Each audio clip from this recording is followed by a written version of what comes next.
Hi, welcome back to my garden. I'm Maylene and I garden in zone 7A. And it's the end of Father's Day, so I hope you fathers and mothers of fathers and daughters of fathers had a wonderful day celebrating fatherhood. I made meatloaf, which was my dad's favorite, my father-in-law's favorite, and my husband's favorite. So that's what we had for dinner this evening. I wanted to update you on what I've been doing this week. We started working on our shed on the back part of our property, and I staked my dahlias and in the cutting garden, and I finished cutting hundreds and hundreds of blooms off all of my roses, which I told you last time I was getting ready to do, and it was really heartbreaking. But I hope they'll all be blooming come August. So let me show you the shed. Here is the next project, the shed in the very, very back part of our property. Clearly, it needs some TLC.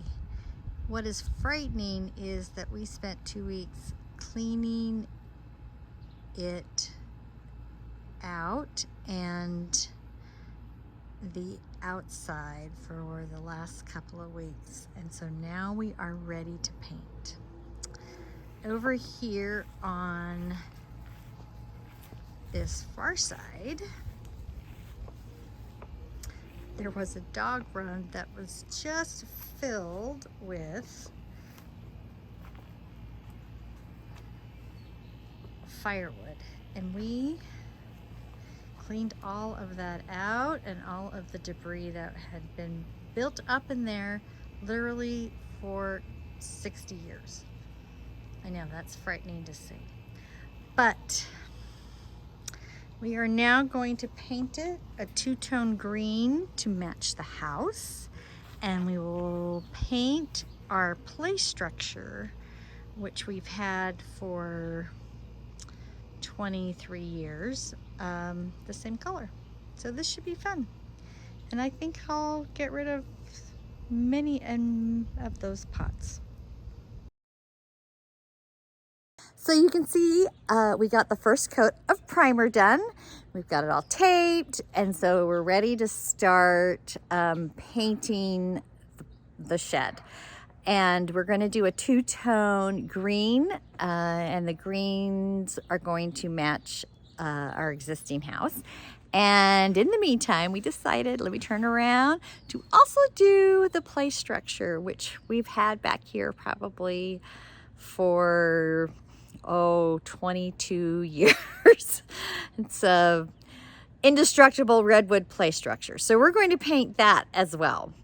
And those will look really pretty. I'm kind of excited, actually. I may spend more time back here in the shed. It's always been kind of a scary place for me. It's full of spiders and bugs, and we've cleaned it out, though it could probably use just a little bit more. But I'm going to put a workstation in the front and along that side where there used to be firewood. And I think it's going to be really pretty. I'm actually kind of excited about it. I cut back all the ranunculus in the cutting garden because they are done blooming. So now I have my cosmos and snapdragons coming on, foxglove, delphinium, celosia, some poppies. The sweet peas are coming up and they smell heavenly. And then of course here's my dahlia patch. It's small this year. I have about 42 dahlias, but I got them all staked, and I collected bamboo stakes over the past few years, and I just saved them all and I use those as my stakes, and they seem to work really, really well. And here is the progression of the forest, as my kids called it. I've been working on the path, and cleaning out all of the junk that has been in here. And I'm going to do a dry riverbed in that old canal ditch. So that'll work out, but it's coming along.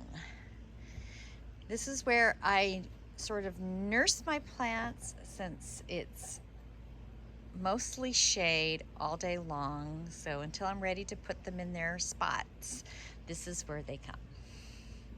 I just want to leave with you some beautiful shots of some of my hydrangeas. Oh, I love this one.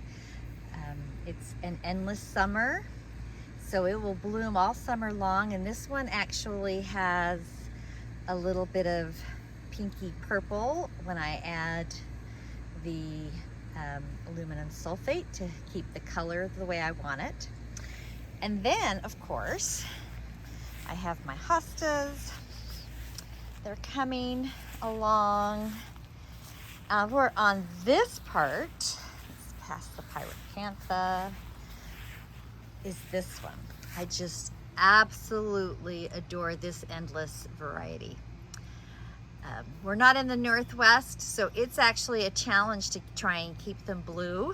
I have to add aluminum sulfate to the soil almost weekly so that I can get them to stay blue, but it is so worth it. So that's what I've been up to in the yard this week. Tomorrow we're going to continue to paint the shed. Hopefully the weather will hold, but it's a little cooler, so that's always good. But I wanted to share with you, of course, my arrangement of the day that I picked today. And if you need an excuse to have even just a little small section of your garden as a cutting garden, let this be a reason why. Delphinium, ranunculus, yarrow, foxglove, some cosmos, marguerite daisies, and the sweet peas. The sweet peas are starting to bloom right now, and the scent just sort of wafts in the breeze. It's so wonderful. So if you, for next year, need help doing a plotting of a small cutting garden, I would love to help you with that. But happy Juneteenth, everyone. I hope you have a wonderful holiday, especially to my son Cooper, and I hope he has a wonderful Juneteenth. We will see you next time.